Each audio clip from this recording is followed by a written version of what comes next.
Okay, hey students. I hope you're having a great week three so far. It is chilly here. I just finished doing a bunch of walking outside, and I realized that the video that I was attempting to upload failed. So thanks for at least one of you who reached out and was like, "Hey, you mentioned a video in your announcement, but I'm not seeing it here." So I'm re-recording this. It's going to be pretty short, around a 5-minute video. And we're just going to go through module three, and I want to talk a little bit about what I have accomplished for you already in module one, and then what you want to be mindful of submitting today if you haven't already submitted stuff. So let us look into module three really quickly. So here you can see that announcement that I sent this morning that mentions a video that you're watching right now. So you can see here on my screen. So this is what I get to see. So I can see over here the what has been submitted so far and what still needs to be submitted.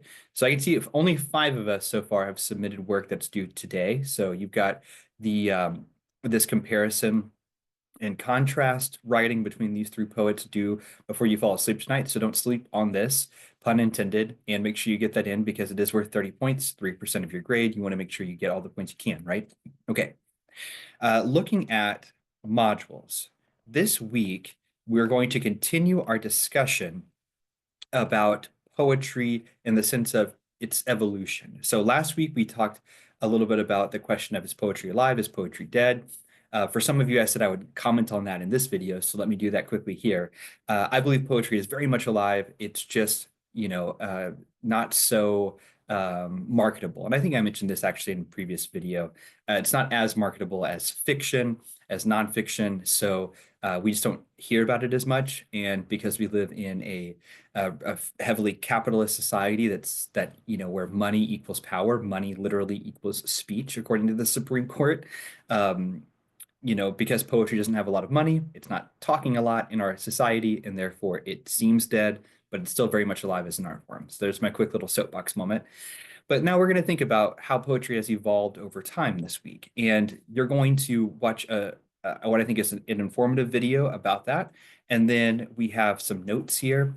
And these are the lecture pieces, right? I want to make sure that you always go through this stuff first before you start writing for the week and engaging in other material.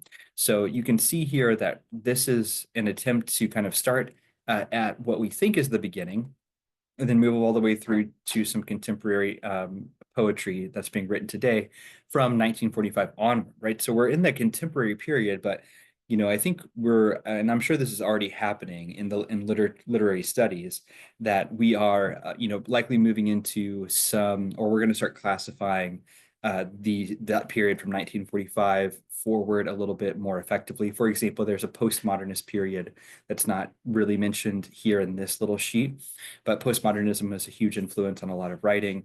There's arguments that we're in a postmodern writing space now.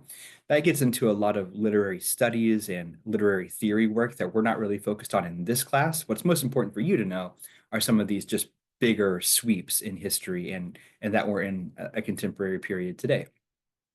But make sure you watch this video, read this page, and then you can get into this discussion. And you can see here that the discussion says, ask what interests you about the evolution of poetry. So you have to do those other things first before you can really even comment on the discussion.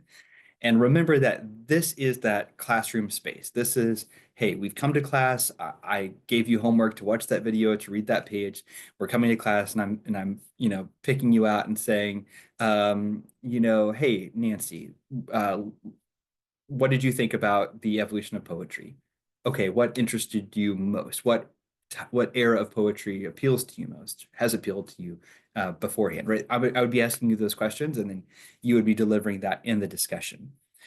Now, in our final minute here, so of course we'll have a quiz. It's just going to help make sure that you've done the reading, so do that.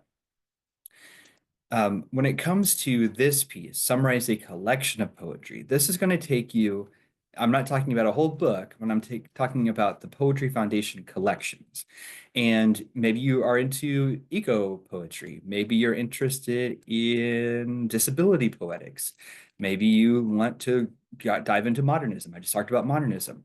And there are a lot of different pages. You're going to click on one of these, read a little bit about that particular theme, And then you have some poems that you can read related to that. So that's how you'll complete this collection. So some of these areas will have a lot of poets and bigger text. Some of them will have not as much. But you can see here that you want to make sure that you have enough to write at least 3 paragraphs of at least 5 sentences each.